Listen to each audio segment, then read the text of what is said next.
Welcome in. What a sanguine day. Episode 174.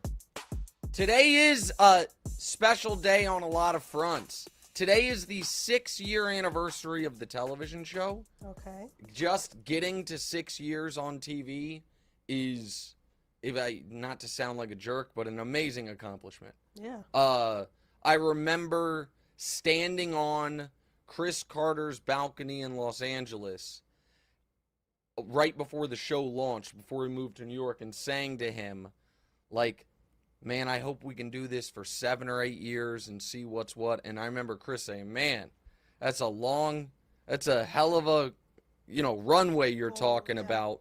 And 6 years, more than 1,500 shows, and the show's doing better than ever. Today is also an exciting day because it's my favorite podcast we do all year, where we lay out our full NFL gambling season-long picks. Thursday, we will be back with our gambling show, the full gambling show, and talk Chiefs-Lions. Thursday, also, DeMonze is coming back, which brings up the bittersweet part of this. It means today is Diorra's last show. Woo! And so, Just kidding. she goes to college in 9 days, a week from Thursday. And so we are dealing with that from an emotional level, and we will talk more about that at the end of the show. Also, for the audience, feel free to ask whatever questions you would like in the chat, if season-long gambling related, whatever you want. If you would like to give Diorra some first year of college advice, that also would be welcome in the chat, and we can get those later on. I think that would be nice, coming from people that aren't me or your mother or family, their feelings, especially because she's going, as you can see from the sweatshirt, to UC Santa Cruz all the way across the country. So, before we get to any of that stuff, though, we have to tell you what missed, and then we will get into our gambling portion of the show. What missed the cut is Cooper Kupp seeing a specialist for his hamstring. Team USA losing to Lithuania yesterday, but they blew out Italy to advance to the semifinals just moments ago. And Aaron Rodgers trolling modern medicine at the U.S. Open. Novak, he crossed out Moderna and wrote Novak Djokovic, which all, again, would make so much more sense if he wasn't drawing his paychecks from Woody Johnson, the heir to the Johnson & Johnson fortune, which is the scions of Big Pharma. But I'm not going to let any of that bring me down, like we did last year. And Diorra, you weren't here for it, but last year we made folks a good deal of money. It was like a 18% ROI on their investment, and it was almost like a 400% ROI on their investment because we gave them a 50-1 Chiefs-Niners exacta Super Bowl before the year, and then Brock Purdy's elbow exploded in the NFC Championship game, and it came up just short. It was still winners. The way I'm going to set this up, we will give you the team win totals. We will give you the division winners. We will give you the make-miss playoffs, and we will give you a Super Bowl matchup. Assume all of these wagers are one-unit wagers normalized for a plus or minus. So if you're a $100 bettor and it's a minus 140, we're betting 140 to win 100. If it's a plus number, we're betting 100 to win whatever that number is. All of these assume they're one-unit bets unless otherwise stated, and we will track them throughout the year. I don't know how long this first segment is going to go because for the team win totals, Diorra, what'd you say? Probably about more than half the show. Yeah, it's going to go quite some time. I would imagine that is true. Probably shouldn't have to say this to you on your last show on the thing, but feel free to speak up. Mike's a little far away. I'm boisterous. I don't want you to be, you know what I mean? I don't want your voice to be dominated by mine. But we are going to go through all 32 teams. We are starting, Diorra, with the teams I am not betting, and I'll give you a quick thought on each team why, and it's really just alphabetical order. Go ahead. The Cardinals, 4.5. All right. I would be on the under there. I feel like they're going to be the worst team in the league. They want to be the worst team in the league. But the juice is on the under, and it feels like such a square bet. And they are such an incompetent franchise historically. Maybe the new regime isn't going to be, that they feel like maybe they could screw this up. If I was going to bet either side, it would be the under, but we're not betting it. Next. Okay, the Bills 10.5. That's the perfect line. I think this is going to be an 11-win team. I obviously could see them being a 10-win team. They've won 13 2 of the last 3 years. I think they're going to come down a bit from that. But that line's exactly right. And if a line is exactly right, you have no obligation to bet it, so we're leaving it there. Next. Broncos 8.5. All right, this feels like an under. I believe it's an under. However, because they could miss the playoffs and hit the over at 9-8, and maybe there is some Sean Payton magic, we're staying away from it. Next. The Lions 9.5. That line's exactly right. This is a 9 or 10 win team, so we're staying away from it. That line is perfect. Next. Texans 6.5. All right, I like the under. I think they could be one of the 3 worst teams in the league, but the possibility that D'Amico Ryans has a Brian Daboll type of impact, new team, massive 1-year turnaround. They love Will Anderson, and that division is soft. We're staying away from it. Next. The Raiders 6.5. All right, believe it or not, I think that is a pretty clear over. This team blew 3 17-point leads last year and still won 6 or 7 games. They had 7 games with 7-plus point leads, and they still were right around this number last year. However, the over's the bet, but I am never betting an over on a Josh McDaniels, Jimmy G coach quarterback combo, so we're staying away. Next. The Chargers 9.5. That's the perfect number. It's a 9 or 10 win team, so we're staying away from it. Next. Vikings 8.5. That is a massive regression from last year's 13 wins. Feels like if you had to bet that, it would be an over, a slight over, but you don't have to bet it, so we're staying away from it. Next. Saints 9.5. All right, I like the under a lot there, but the under is juiced all the way to minus 140. Plus, if I'm wrong about Atlanta, somebody's got to win that division. The Bucs might end up trading Mike Evans. The Panthers are not going to be good. Brian Burns is holding in. And so the Saints, it's just a little too much juice on the under. We're staying away. Next. Giants 7.5. In that division, that's the perfect number.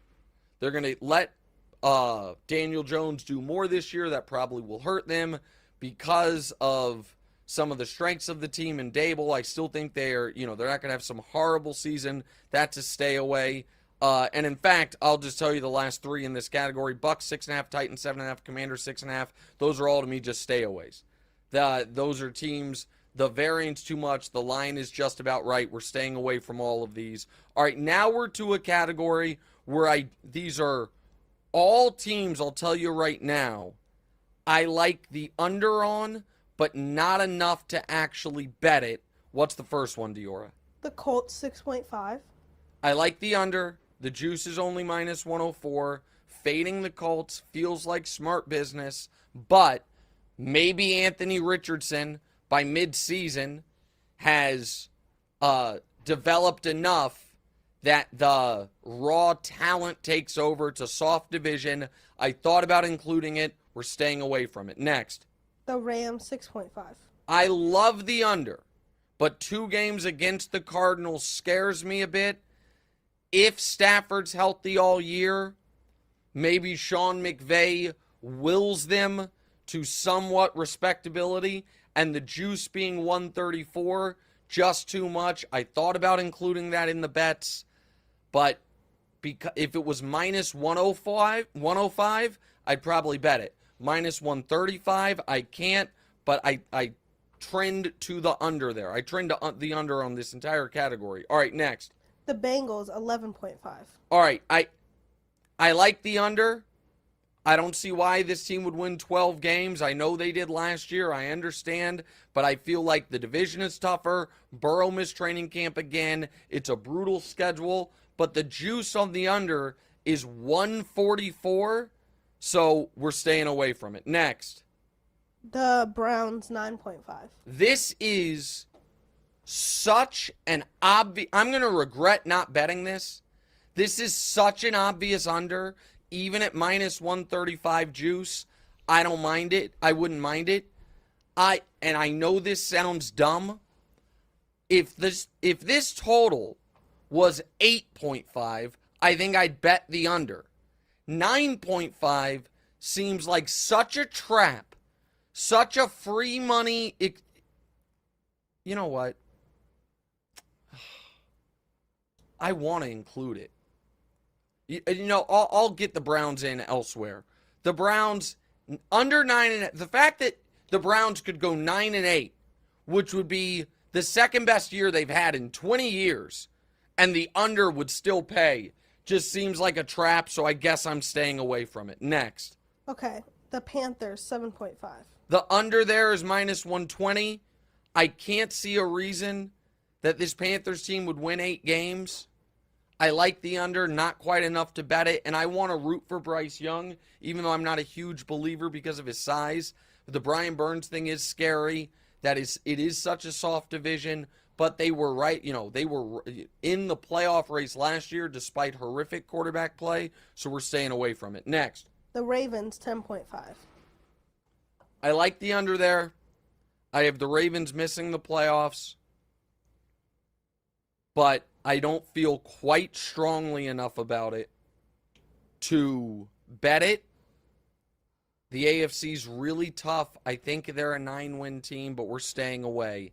Now, to bets, theoretically I would love, but there's better ways to make these bets. What's first, Diorra? The Steelers 8.5. The over for the Steelers is minus 150.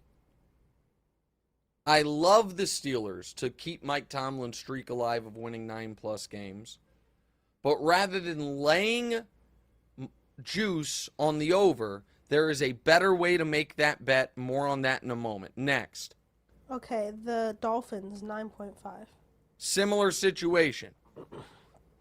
Rather than bet the Dolphins to win 10 games and lay some juice, we can get plus odds on something that I believe is going to happen. So if you like the Dolphins, there is a better bet to make than them to hit their season over. Next. The Packers 7.5. And I'm going to include in there the Falcons 8.5 with juice of minus 150 and minus 132 respectively. I like both of those overs, but once again, there is a better way to make those bets if you believe in the Packers and you believe in the Falcons, where they're a little riskier bets, but the return is so much better. More on them in a moment when we get to our division winners and our miss the playoffs category, and then one more. The Jets 9.5. All right, the under on that is dead even money, plus 100. I love this bet, but there is actually a far better bet to make on that, on the Jets going under 10 wins, and I'll explain why when we get there. So that leaves us, Diorra, with 8 actual bets. These 8 bets are 5 overs, 3 unders. We will start with, and Diorra, for this one, for say if I'm going over or under, you'll see it with the letter next to the number.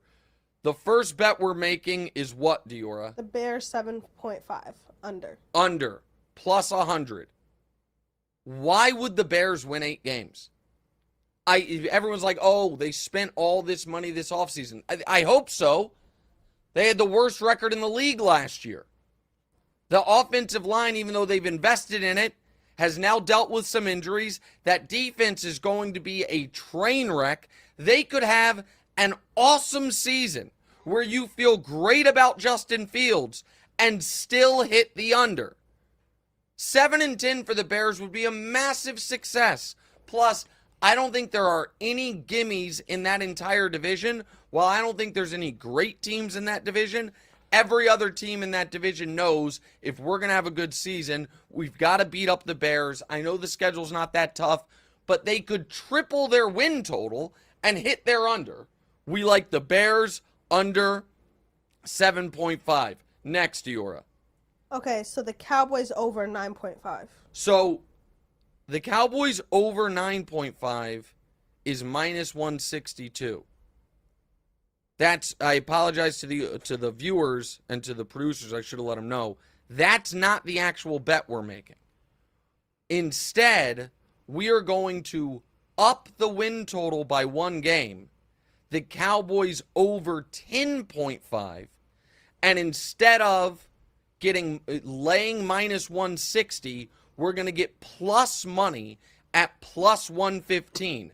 Now, obviously, if the Cowboys go 10-7, we've screwed ourselves here. I believe the Cowboys are going to win 12 or 13 games. I would be shocked if they don't win 11 games.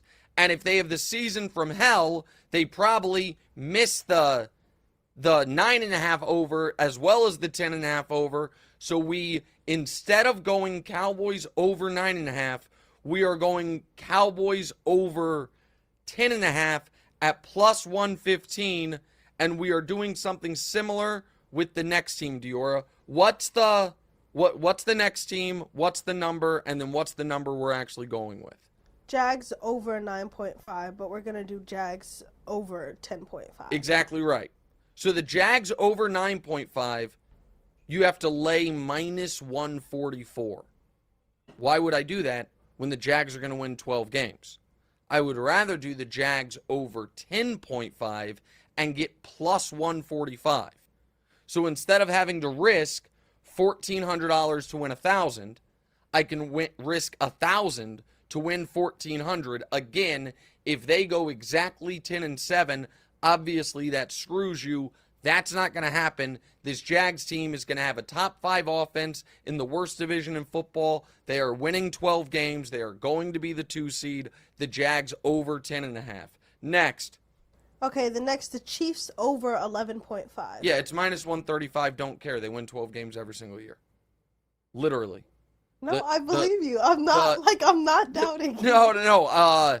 Since Patrick Mahomes has gotten there, the Kansas City Chiefs win totals have been 12, 12, 14, 12, 14. Okay. I'm not trying to lecture you. I understand. Make sure This is a square bet. This is the highest total on the board with the most juice on it, and I'm going over. Set the line higher, Vegas.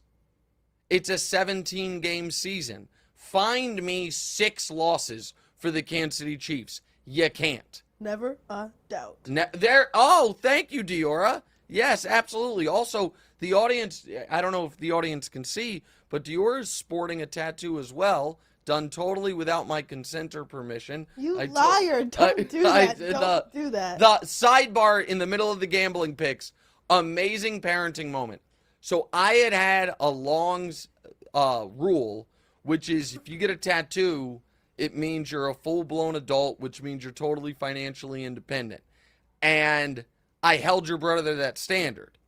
He hid his tattoo from me as long as he could, and when he showed it, I was like, well, I guess you're on your own. And now, I'm not going to act like I've never helped your brother out since then. But there's a period of time he's like, yep, on my own, no problem. Diorra was getting this tattoo and FaceTimed her brother. And you guys should have seen his face. Well, he was like, what are you doing? Walk him through. Yeah, go ahead. Walk him through it. So I waited to tell Demonza, because I told Demonza I wanted to get a tattoo, and he was like, yeah, you could try. And then I called him in the middle, like, as soon as I laid down to get my tattoo. He was like, you've got to be kidding me. This is fake. I was like, it's not fake. And he was like, okay, interesting. And at first, he didn't think that I was there. He thought that she was doing it like, behind my back. He was like, yo, man. Yeah. And then I turned the camera, and I think he got even more upset. Oh, his face when he saw I was there. I think he's still mad about it. which I don't really blame him for. And he goes, When I saw him this weekend, yeah, he was like, because I said something about, I was like, I can pay for lunch. And he goes, yeah, because you're an adult now. You have a tattoo now. yeah, I think you can pay for everything. yeah. And I mean, he just said, he goes, man, that younger child privilege. No, but the thing is, with my tattoo, I had the same idea for the tattoo for like 2 months. Like I wanted to get, if not longer. Yeah, I mean, you've been talking about it, and the idea was you were going to get the stars, your mom was going to get the sun, and I was going to get the moon. Yeah. But your mom has not found a sun that she loves. I was going to haphazardly get a moon. yeah, but because you wouldn't do Go ahead. nothing. No, go ahead. No, go ahead. No, you're good. No, and then at the tattoo parlor, I was like, man, I'm not going to, if I'm deciding on what it's going to look like right now, I probably should wait. And I've wanted Never a Doubt on my arm for A while. the last 6 months. So, yeah, so Diorra and I, we don't yet have matching tattoos, but we got them together. All right, sorry, back to the over-unders. All right, next. The Patriots, right? Yep, go ahead. Patriots over 7.5. With plus money. Why would the Patriots be worse than last year? The Patriots won 8 games last year, guys. And while I don't believe in Mac Jones, and I obviously don't think they're a great team, they won 8 last year. I get plus money on them to just duplicate that. Mac will not be as bad as he was last year. The offense won't be as disorganized. They lost a game on the most ridiculous play in NFL history, the Chandler Jones play. I can't believe it, but I like the Patriots over, and I'm getting plus money. This Patriots line being off is indicative of how overhyped the Jets are. Because the Patriots have beaten the Jets 15 straight times. Vegas thinks the Jets are going to be really good. So the 2 games against the Jets, where the Patriots always go 2-0, Vegas thinks they're going to go 0-2 or at best 1-1. So it's docking their win total. I like the Patriots over. Next. Okay, so the Eagles under 11.5. Yeah, we got to lay minus 128, but we love this bet. I think the Eagles will be good, but not great. I think we're going to have a bit of a Super Bowl hangover. I think the excellent quarterbacks they face. Sorry, we have a fly around here that is bothering us. Really the excellent quarterbacks they face is going to be able to, that secondary can get got. We like the Eagles to win 10 or 11 this year. We like them under 128. All right, next. Okay, next. The You're fine. The 49ers under 10.5. All right, at plus 132. We're fading the Niners this year. As much as we liked the Niners last year, I think Brock Purdy was more illusion than reality. Plus, he's coming off elbow surgery. They were talking about him being on a pitch count. Seems like Shanahan desperately wants to find a way to get Sam Darnold in the game. The Nick Bosa situation is a legit concern. All of those are reasons we think the Niners, this could be a bit of a year from hell for the Niners. Certainly not 11 or 12 wins. And we're getting plus money. The Niners under 10.5. All right, next. Okay, the Seahawks over 8.5. All right, this is one of the only bets we're doubling down on. We're not putting 2 units on it. All 8 of these bets are 1-unit bets. But we're going to also bet the Seahawks in another way. I don't mind laying the minus 140 on this. The Seahawks, last year, I don't think what Geno did was an illusion. They played more rookies than any team in the conference. They had rookie starting tackles. They had rookies across their defense, and they still made the playoffs. Why would this Seattle team not win 11 games? Why would this Seattle team not win the division, which takes us to our division winners in a moment. But the quick recap, there are 8 actual bets we made for team totals. Bears under 7.5 at even money. The Cowboys over 10.5 at plus 115. The Jags over 10.5 at plus 145. The Chiefs over 11.5 at minus 134. The Patriots over 7.5 at plus 116. The Eagles under 11.5 at minus 128. The 49ers under 10.5 at plus 132. And the Seahawks over 8.5 at minus 142. And so here are our division winner bets. Diorra, tell us the first one and the plus number behind it. And yes to the producers, what you just put in the chat, that is correct. Go ahead, give it to me. Dolphins plus 290. Yep. Steelers. No. We'll stay just one by Okay. one. I think the Dolphins. Remember how we said, rather than bet the Dolphins over 9.5 and lay a vig, bet the Dolphins to win the division and get nearly 3-1. So for these next 3 divisional bets, if we win one of them, we break even. If we win 2 of them, we win big. If we win all 3, it's a massive, massive victory, obviously.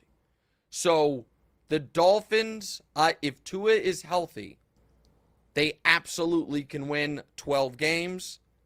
That's enough to win the AFC East this year. The Dolphins plus 290. Now to one of our more long shot picks. What's the next one, Diorra? Steelers plus 470. Getting nearly 5-1 on the Steelers to win the AFC North. If I'm correct and the Bengals are not going to win 12 or 13 games and the Ravens are going to stumble a bit, the Steelers, which won 9 games last year with TJ Watt missing 7, with Kenny Pickett as a rookie, if Pickett, even if he's not great, and I don't think he's great, has any type of year 2 jump and Watt is healthy with Tomlin, the Steelers absolutely can win the AFC North. We're getting plus 470. So instead of betting the Steelers to win at least 9 games and laying minus 150, why not bet them to win 11 games essentially and the division at plus 470? We like that. And now our next semi-long shot divisional bet.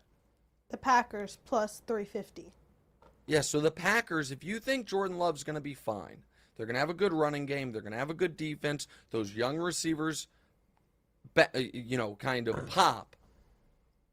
Unless you believe Detroit or Minnesota are going to be awesome, and I don't believe, I think they'll be fine. I don't think either will be awesome.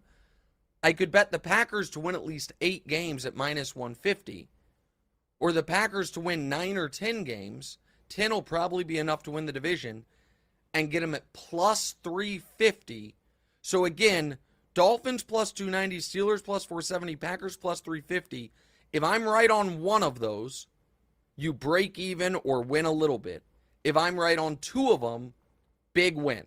Now, we have 2 more, and these are a similar thing where I'm looking at them as a pair. If I'm right on just one of these next 2, you make a little bit. If I'm right on both, you make a lot. Obviously, if I go over, you're in trouble. Next one, Diorra. The Falcons plus 210. I think they're the best team in the NFC South. I think Bijan Robinson is going to instantly be one of the most dynamic offensive players in the league. Drake London had an underrated, awesome rookie season. He had as good of a rookie season as almost as good of a rookie season, I should say, as Garrett Wilson, with just as poor quarterback play. The Dolphins, indoors, Bijan Robinson, Drake London, Kyle Pitts. If Ritter has a pulse, they're the favorites to me in that division. We're getting them plus 210. And the last one, I said I was doubling down on the Seahawks. Diorra? The Seahawks plus 230. Yeah, I think the Seahawks win that division. And I am very confident the Seahawks are at least 500. I am pretty confident the Niners will regress. Both of those things happen. The Seahawks win 10 or 11 games. They win the division. And now, our first 2-unit bet is the next one. And like any smart gambler, our biggest bet is going to be a parlay. Diorra, what is it? Jags Chiefs. Jags Chiefs division winner parlay plus 156. The Chiefs have won the AFC West 7 years in a row. The Jags are about to win the AFC South for the next 7 years. We get the two guys that will be considered the two best quarterbacks in football at the end of the year. They both have to win the two softer divisions in the AFC. We get them at plus money. This is a 2-unit bet. And this next one is a quarter-unit bet. This is a long shot division winner parlay, which is why we were only doing a quarter unit on it. Diorra, what is it? Steelers, Dolphins, Packers, plus... Oh my goodness, Diorra. We're almost going to have to take a break in a moment. Go ahead. 9,903. 99-1 on the Steelers, Dolphins, Packers winning their divisions. 99-1. So again, if you're a $100 bettor and you want to put a quarter unit on it, $100 would pay out $25, which would be a quarter unit, would pay out $24.75. So that is, and honestly, on a 99-1 shot, you probably shouldn't even do a quarter unit. You should do like a tenth of a unit. But we're going to do a quarter unit. We're going to put $250 on it to try to bank them for $25,000. Now, miss playoffs. These are all 1-unit wagers. Diorra? Chiefs, Cowboys, and Jags make plus 160. Yeah. That should be a 30-unit bet. You know what? This is a good way to triple down on the Prince and Mahomes. That's a 2-unit bet. So we are heavily invested in the Jags and the Chiefs this year. Big shocker, America. We've bet them both for the season overs. We bet them in a parlay to win their division, and we bet them along with the Cowboys to make the playoffs. This is a little hedge, I guess, against somehow one of them not winning the division. Now they just have to make the playoffs as a wild card. You add the Cowboys, you get them at plus 160. All right, next, Diorra. This is also a 2-unit bet. The Jets miss plus 110. Yeah. So remember how I said there's a better way? Rather than betting the Jets under 9.5 at plus 100, why would you not bet the Jets to miss the playoffs at plus 110? Because think about it. The Jets, is there any scenario where the Jets under hits and they make the playoffs? Can you make the playoffs this year in the AFC at 9-8? No chance. But is there a scenario where they're over hits and they miss the playoffs? Absolutely. Could they go 10-7 and miss the playoffs? Yes. So rather than bet under 9.5, why don't you bet them to miss the playoffs? You get slightly better odds, plus 110 instead of plus 100, and you could theoretically still win even if they go 10-7. So to recap the miss playoffs, Chiefs, Cowboys, Jags parlayed plus 160 for 2 units. The Jets missed the playoffs plus 110 for 2 units. Oh, and then a little quarter unit, a little teaser, a little taster, quarter unit guy. These 3 teams to miss the playoffs. Go ahead. Browns, Jets, and Lions miss plus 755. Yeah, so we're just going to call this the cursed franchise parlay. These trendy teams everybody loves who just happen to double as the 3 most incompetent franchises in the last 40 years of the NFL, and certainly the last 30 years. The Browns, now again, I think the Lions make the playoffs, for the record. I think the Lions make the playoffs. That's why I'm only putting a quarter unit on it.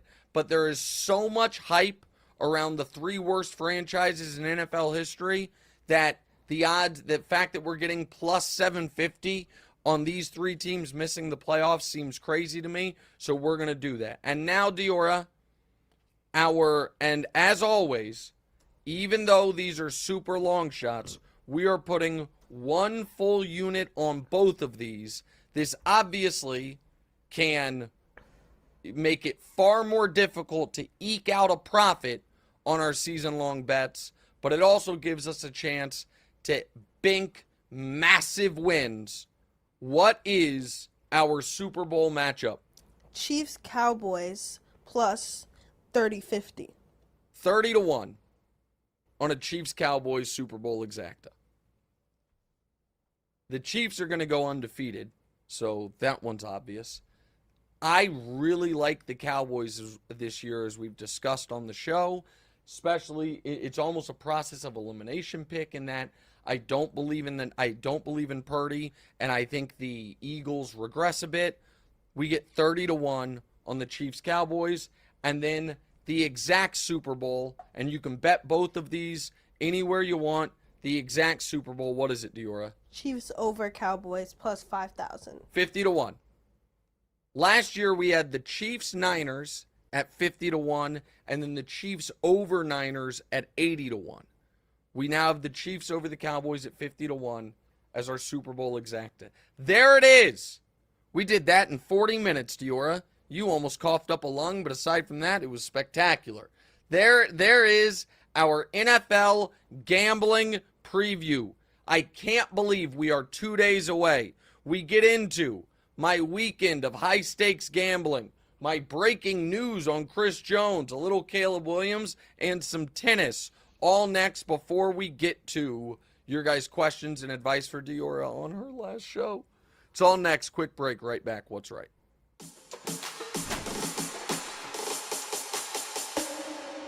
Realize when you have a co-host, that means that you're both co-hosts. I disagree with that. I've heard that before. I disagree with You're that. like saying I'm the co-host. And We're I'm the host. co-hosts. No, I'm the host. If there's a host, there's only one person. It's co-hosts if there's two people, which means we are both co-hosts. Yeah, I disagree. You're the dictator and I'm Kyle- your subjects. That was great. That was one of our best moments. Welcome back in. It's Diorra's last show, episode 174. If you guys have any questions about our NFL gambling preview, which we just did, you can put them in the chat. Also, any advice for Diorra as she gets ready to go off to college, you can put that in the chat as well. But Diorra, what are we starting the B block with today? Let's hit on your other gambling escapades. Yeah. What went down in Texas this weekend? Well, so Phil Hellmuth has won 17 World Series of Poker bracelets. He's the most decorated tournament poker player ever. He's the guy that I went to Vegas again, for a couple years ago to play that $50,000 heads-up match that he beat me in. And I am proud to say, Diorra, that listen, it wasn't heads-up against Phil. It was a ring game. It was a multiple days at Champions Club in Texas, which is in Houston, an awesome card room. And I hope to do more stuff with them. Let me show you a tweet, because you foolishly didn't ask for your typical 5% for the weekend. Yes, I did. When was that? Yes, I did. When did you ask for 5%? When you told me that you were going on the trip. Well, why don't you read what Phil Hellmuth said about because I sent out a tweet about Caleb Williams. Why don't you read what Phil Hellmuth tweeted? Great analysis, Nick. I guess it's back to your day job after winning $60,000 playing poker with us, on stream and off stream this weekend in Houston at the Champions Club, Texas. Love this storyline. Good guy. Nick wins big. Hashtag positivity. He hashtags all his tweets with positivity. So what was your big takeaway from that tweet? Because you didn't really emphasize. That I get money for. Well, how much did it say I won? 60,000. All right, so don't make me do math. Let's just see. It's not nice. Let's see. Let's just see. Maybe you'll get it if you can do it quick. See, that is trauma. That's trauma. What do you mean this is trauma? Come on, 5%. What's 10%? Stop. What's 10? Stop. Was this? Stop it. Is this Stop triggering it. you from when? 3,000. They fed that to you. No, they didn't. Who fed that to Diorra? No, they did not. She did not. Listen, this is a great moment because Diorra, when she was little, when we would do math together, I would cry. Well, like almost every single time, because he'd snap in my face and be like, "You should know this." It wouldn't be in your face. You should know this. Just go. Just have it be automatic. Yeah. And she wouldn't let me do math with her That anymore. almost made tears come out of my eyes just now. Yeah. Yeah, I banned him from doing math with me in high school. I told him that he couldn't do it with me anymore. I was very upset about it. And then I saw, you want to know something funny? Because that's what I did from the time you were in like 5th grade on, and then you did stop. Then there was this movie called Whiplash that came out after this with J.K. Simmons, and it's about some very demanding musical teacher. I haven't seen it, but in the preview for it, you know what he's doing to the person he's trying to teach to play the instrument or whatever? Go, go, go, go. And I'm like, there you go. Now, I think the story of that was he was like, you know, kind of over the top in his intensity or whatever. But, I mean, I don't know. So, it was a great weekend. Back to the poker. Andrew Lichten. Back to my 5%. I don't, you know, you're going to have to, I don't think you asked for it. I don't think it was Yes, committed. I did. See, this is, ugh. What? We'll talk later. Okay. So Phil, it was a great game. Ryan Feldman, the guy who runs Hustler Casino Live, was in the game. He added great action. This guy named Trick Time, who's like a professional player from Texas, was phenomenal. He made one of the greatest value bets on me ever.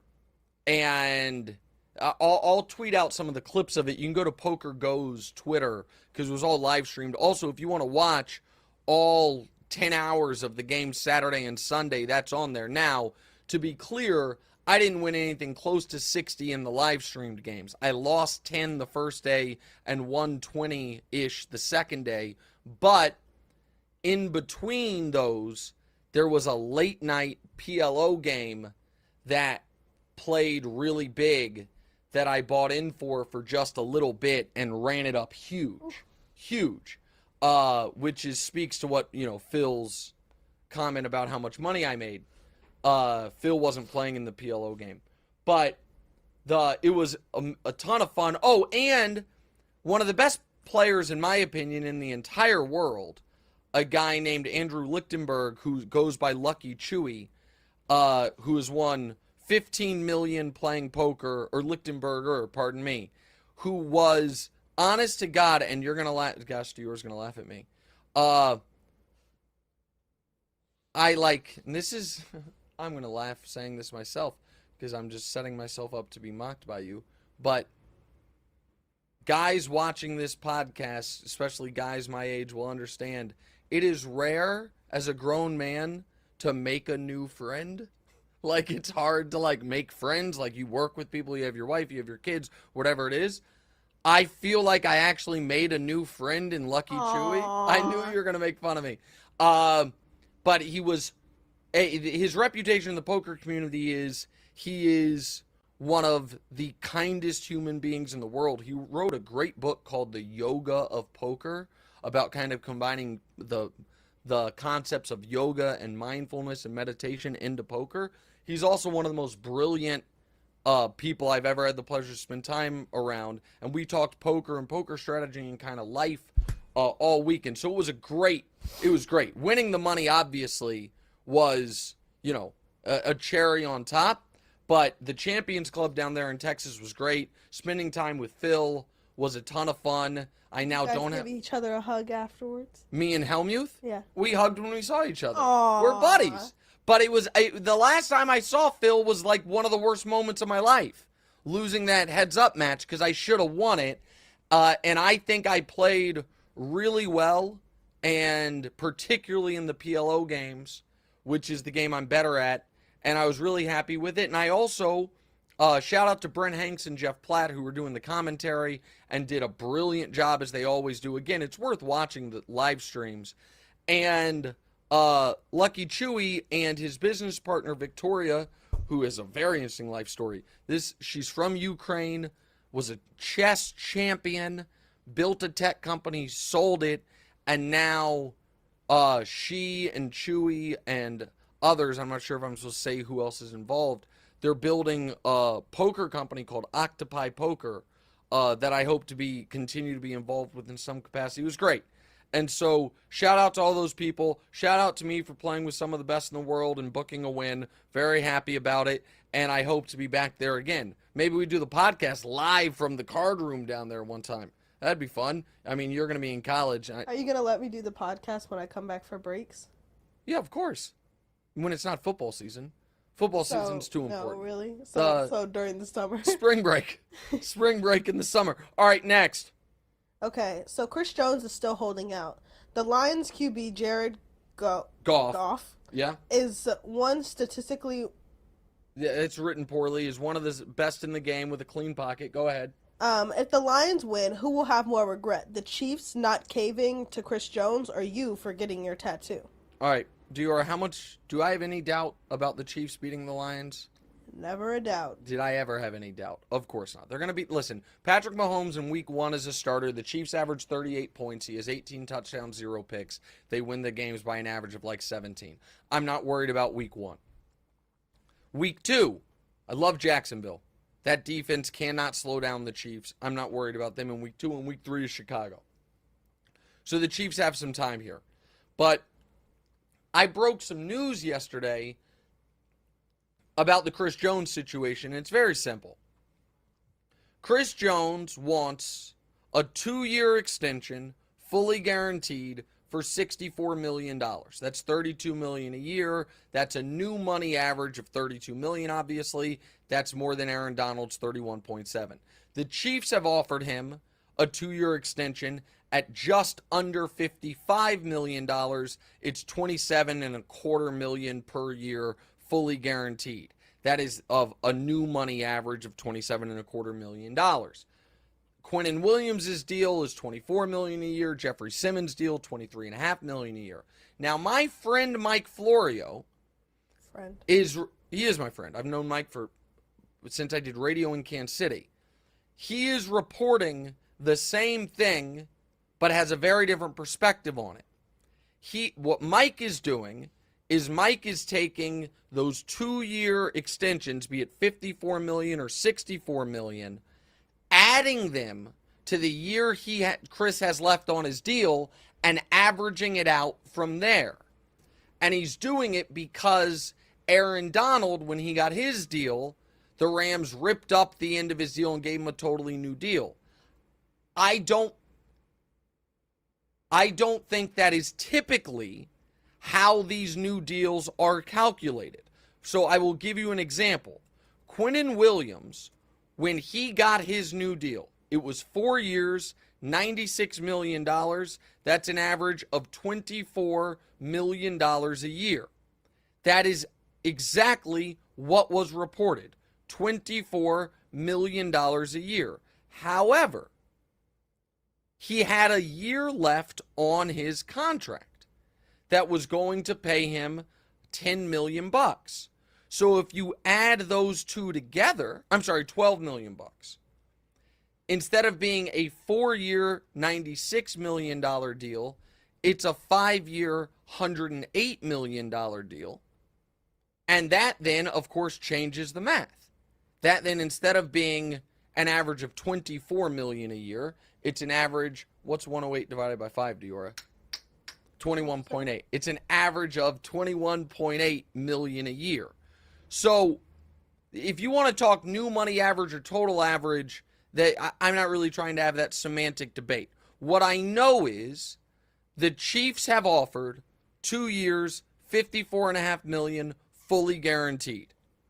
Chris wants 2 years, $64 million, fully guaranteed, and the sides don't seem like they're moving. And it's obviously a problem for Kansas City. Now, do I think it submarines their chances of winning the Super Bowl? Of course not, because there's no chance Chris misses the whole year. But he is, it would appear, going to miss week 1, and maybe he does stay out till week 7. Now, do I think the Chiefs can go 7-0 without Chris Jones? Yes. Do I think they can win the Super Bowl without him? I don't know. But they wouldn't have to. But if they don't get an extension done, then the relationship is probably ruined I don't want to say ruined, but at least damaged moving forward, and that's obviously problematic.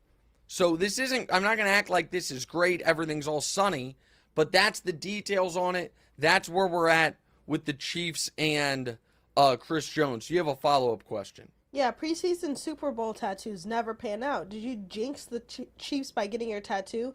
And our jinxes aren't real, and okay, I don't know about that, but jinxes aren't real. Oh, whatever. I don't know about that. Okay, so all right, I'm not going to argue with you about jinxes. It's nonsense. It's mysticism. I'm not doing it. Mysticism. But there's never a doubt, guys.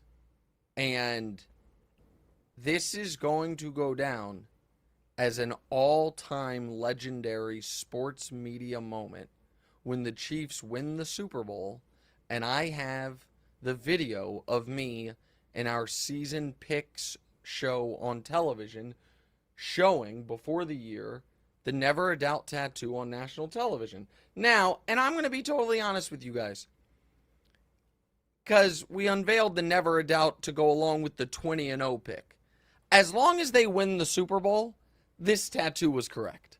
Am I guaranteeing 20-0? Yes, but am I extra guaranteeing the Super Bowl? That's what it is. What? So, like, the sports gods are real, but jinxes aren't. Exactly right. I'm sorry, I believe in God. Sorry. Sorry, I believe in God. Sorry. That's I'm sorry. insane. I know you Gen Zers, you know what I mean? Oh, my you probably make fun of me for that. Yeah, I believe in a higher power. I don't believe You think that the sports gods is the one that's up there? Well, what, God's not allowed to have an interest in sports? Oh, He's not allowed to, you know what I mean? He's busy, he's, all-knowing, all-powerful being, I would imagine. You know what I mean? I mean, he created Patrick Mahomes. I would imagine he has a vested interest in his success. Like, if the sports gods are real, does it help that you were wearing a Bengals shirt while you were getting your tattoo? I was not wearing a Bengals shirt. I was wearing a Kenzo shirt. Don't you dare call that a Bengals shirt. The sports gods might get confused. Okay, the guy, listen, they're infallible. All right, next. Okay, so, Deion Sanders' debut. Sanders. Is that not what I just said? I thought, I wasn't sure. I thought you said Sanders, but I'm not sure. Go ahead. You didn't think I said Sanders. That's Go why ahead. You corrected me. Debut couldn't have gone better as Colorado beat TCU. Yep. Is it Deion the biggest story in college sports in the last decade, or is it something else? All right, else? these guys are trying to bait me into saying Caleb's a bigger story than Deion, because I did a soft opening like a restaurant for that take for Gabe and Matt yesterday. I want to talk about these two things separately, and then we can quickly move on because the show's going really long, and I got to go on Cowherd's show today, and I got to do the TV show, the debut of Mahomes Mountain on television, and it's our 6-year anniversary. A lot going on. Deion Sanders has a chance, if he continues this trajectory, to have the greatest American sports life ever.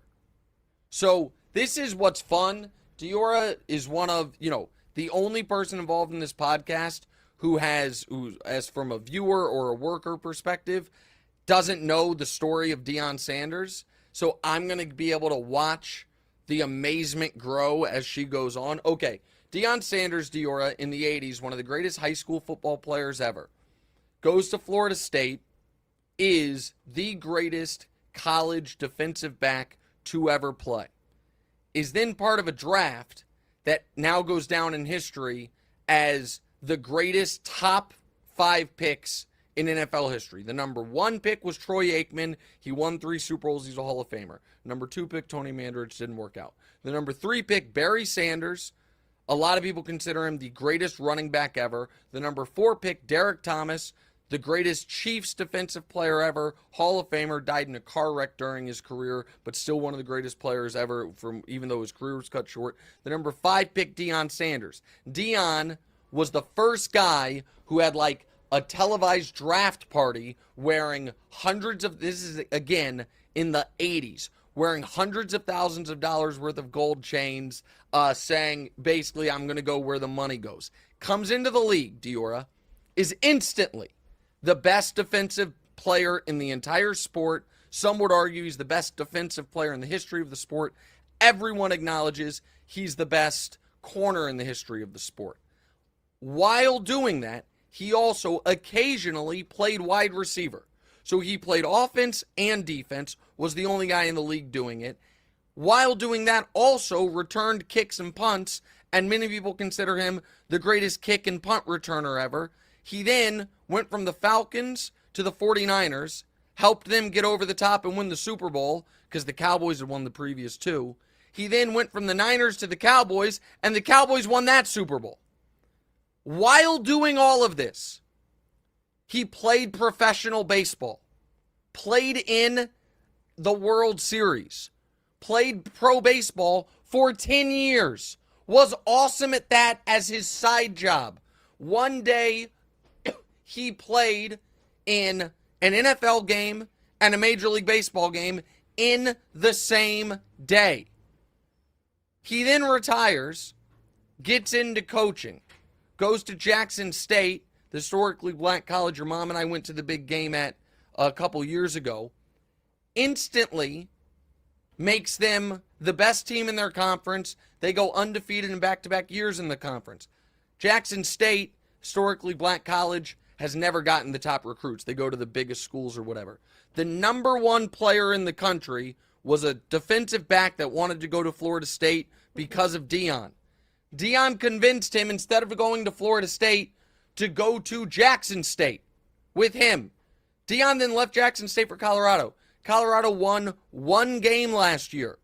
They were 21-point underdogs. Deion's son is the quarterback there.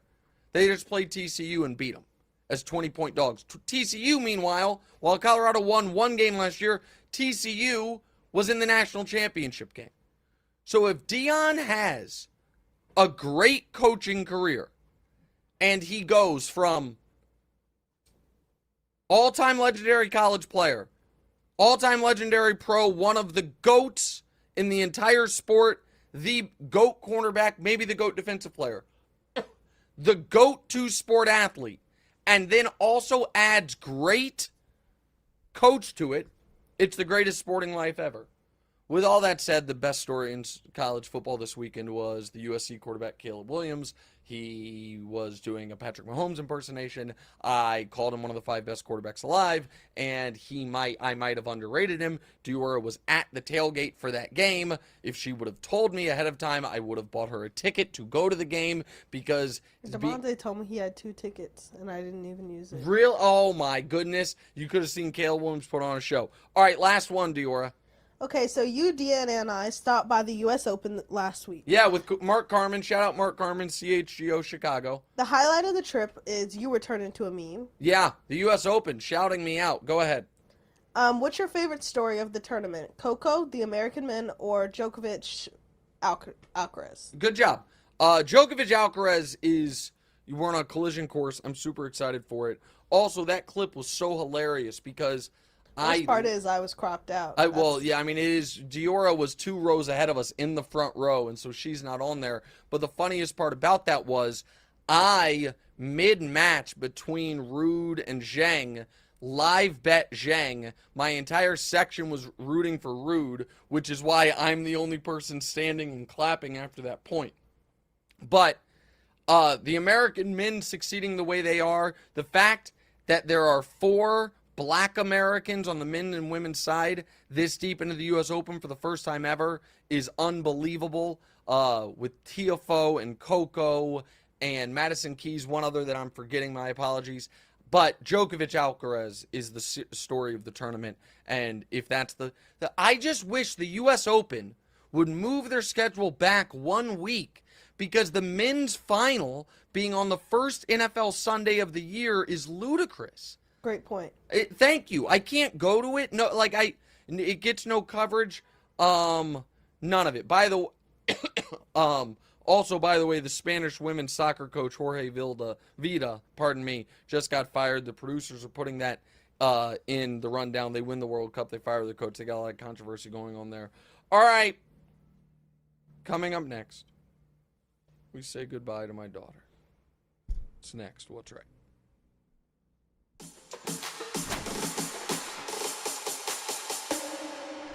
There is the best barbecue in the world in Kansas City. Some people would disagree with you on that one. On what? The best barbecue in the world. Okay, well, they're wrong. Kansas City is known for its barbecue. Texas is better. Texas is known for their barbecue. Yeah, and it's in Texas barbecue, and it's dry rubs, and their obsession with brisket. It's just not even close. It's kind of a general consensus that Texas has the best barbecue. And I'm telling you that is nonsense. Number 1 is Texas. According to what, Diorra? Second is Memphis. According to what, Diorra? Third is Kansas City, Missouri. According to what, Diorra? Google! That was great. That was also, Diorra, the same show that we had the host-co-host debate. That was your liveliest show. That's when you were really into it. You're kind of over the podcast Keep in mind at this that point. whole podcast, we barely talked about sports. I know, that was your favorite one. That was the one you liked the most. All right, before I get to the questions and comments on Diorra's last show, how have you enjoyed the experience? It's been good. Better than you thought? Better than I thought, yeah. Yeah, because in the beginning you were skeptical of doing it, and then you opted into doing it.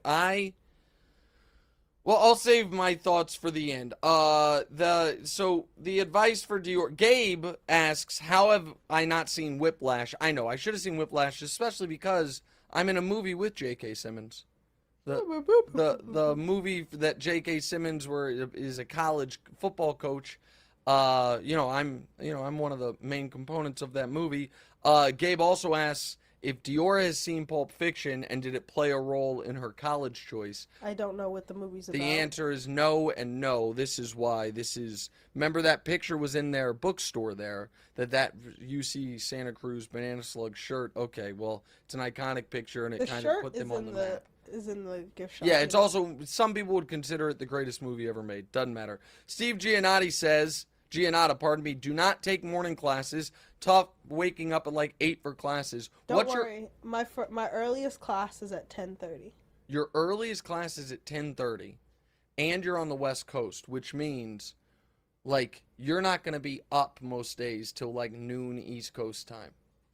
Right? Like around 9 a.m.? Yeah, that's right. How time zones work. Jacob Epstein says, best advice is that everybody is correct when they say the 4 years fly by. If you're ever on the fence about doing something, just do it.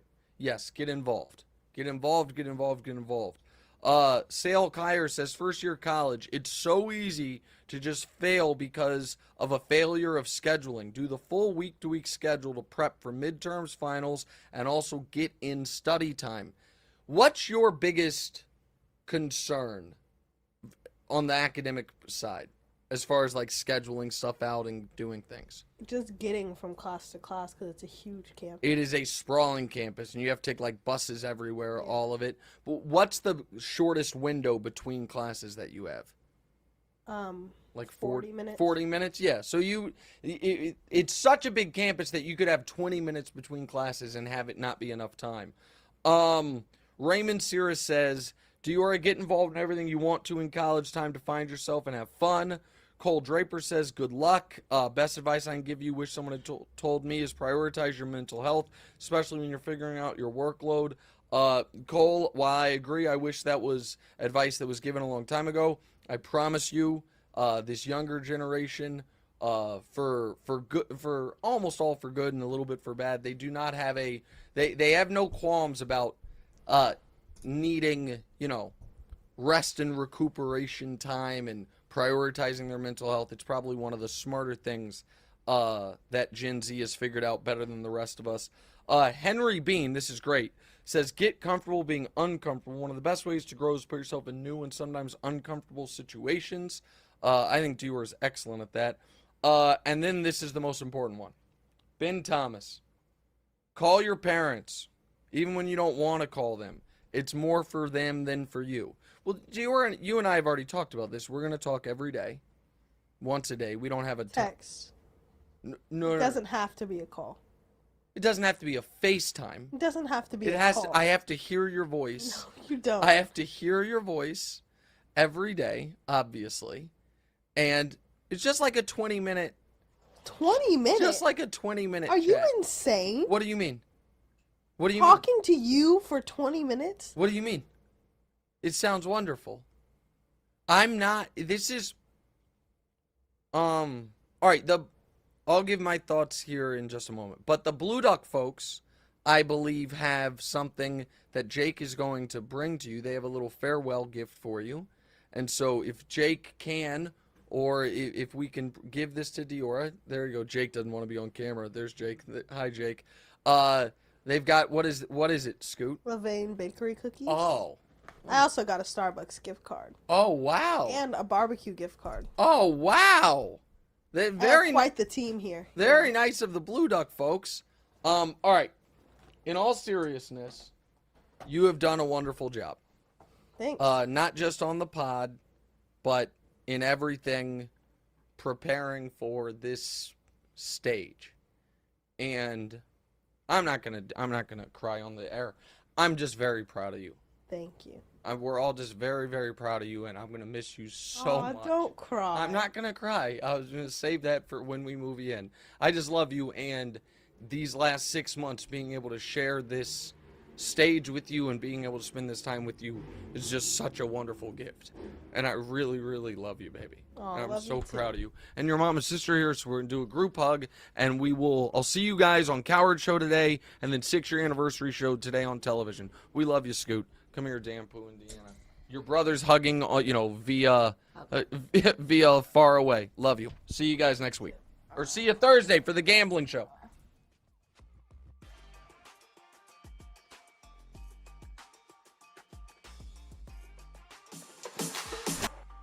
Hey, it's Nick Wright. Thank you so much for watching. Please do us a favor. Click subscribe. It helps my ego, and Demonze's got a financial bonus writing on a number of YouTube subscribers, so help him out. And also, click the bell. I don't know what the bell does, but they tell me to tell you to click the bell. And if you're audio listeners, people that have commutes, drives, whatever it is, subscribe to the podcast as well, wherever you get the podcast. Same show, just in your ears instead of through your eyes. All that. Check it out. Appreciate y'all.